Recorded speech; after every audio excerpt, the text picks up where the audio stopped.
We are gonna make this Jeep so naked it's gonna feel uncomfortable to be on camera.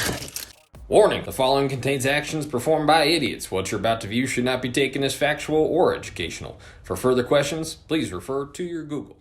Konnichiwa, my little egg rolls.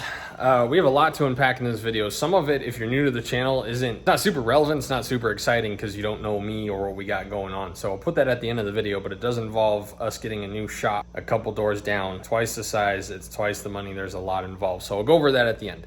This video is about taking a lot of stuff out of the Jeep. If you guys remember, this is a C5 Corvette that I put a Jeep body on. We had to widen it in the middle, and then we had to extend it on the door to make it all fit, which is, again, measure twice, cut once. I didn't really plan ahead, so it is what it is. The bug is done-ish. There's some parts I'm waiting on. It's up in the air on jack stands. The fuel pump wires got really hot, and it almost burned the car down. So that video will be up next once I fix what is broken. For the time being, because this is like mostly done-ish until I want to like really spend a lot of money and like build the trans and stuff like that. It's at a good spot. I need to get better at driving it. Lots of comments about how bad I suck. Preston, don't suck.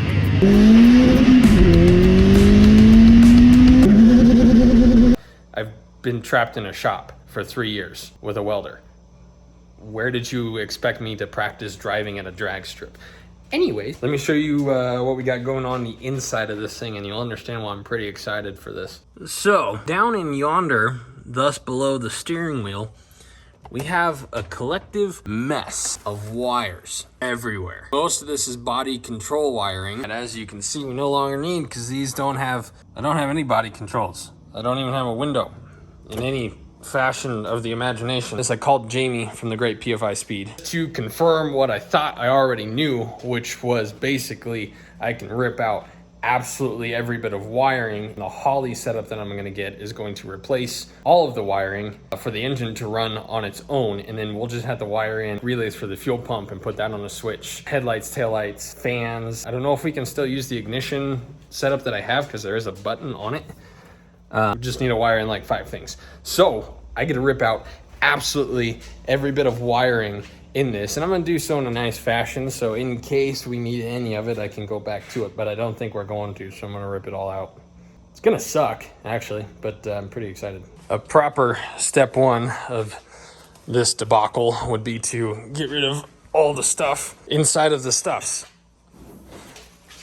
If you guys are not familiar with this strap, she has been through a lot. This is what I use to take the bug body on and off.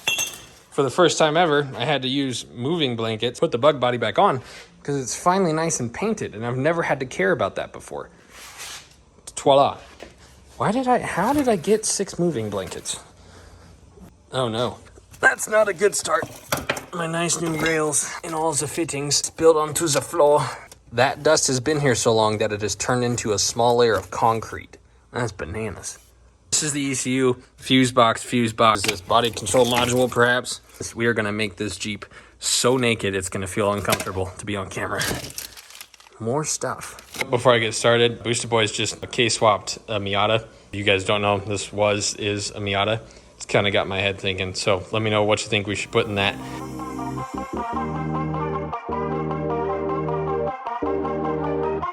Approximately 3 minutes in, I decided it was time to cut wires.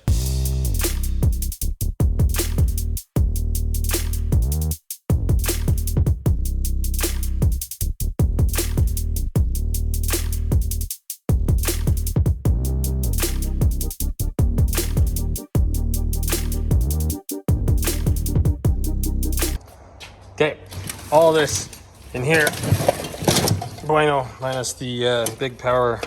Oh, look at that. Okay, bueno.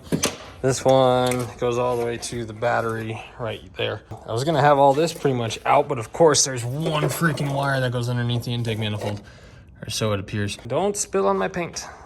Yuck. Just hang out there for now. Nasty. I cut like brake and clutch sensors we're probably gonna have to reuse, so I cut those wires long and just left the plugs on there so we could do something with that. That's enough of me showing you I'll just show you when it's done.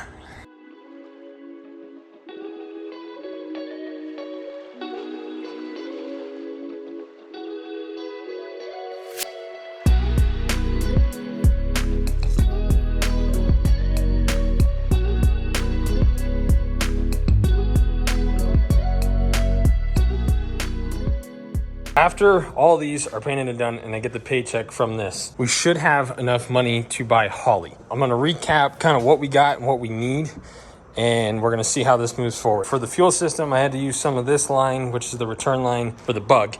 We have this giant Magna Fuel 750. We have all these fittings. We got tons and tons of fittings to make all that work. Air motive, fuel regulator, this eBay fuel cell, 2 fuel filters, and that basically sums up everything for the fuel system. Does that not look tremendously better than it did before? Fuel rails, right there, fuel rails, you saw those earlier.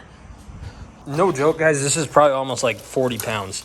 It's as heavy as one of those. I think those are 35s.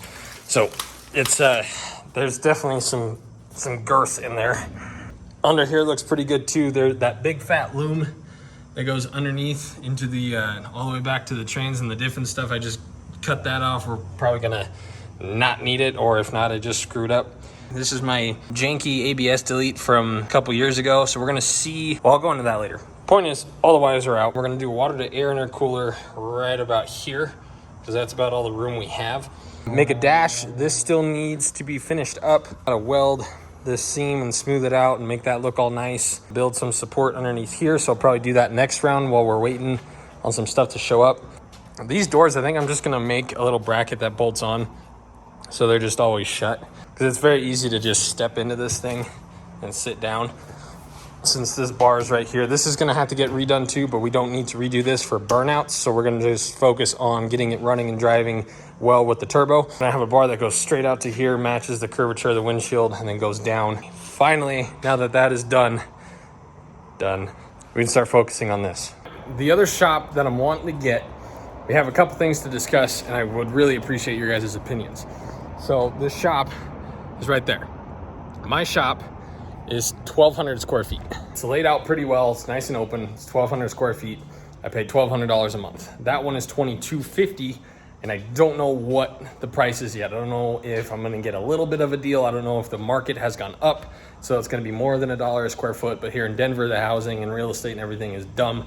So I'm kind of scared. But at the very minimum, it's gonna be $2,200 a month. The thing that is making me money right now is hydro dipping, right? That's what makes 90% of the money in this shop. The YouTube stuff, these cars are not making, it's not enough to justify getting an extra 1,000 square feet, because the only reason I want that 1,000 square feet is for the cars. So I want more space for something that is not making money to justify the space. One end of it is it's an irresponsible decision because of what I just explained. The other side of it is we could do more. Basically, guys, I'm at the point where I want to start treating this channel like a business. I want to start uploading consistently. I want to try and do a minimum of 2 videos a week. So one side is this is an irresponsible move. The other side of it is there's a lot of opportunity over there to make the extra money that I'm wanting, and there's a lot of room over there to push the channel forward.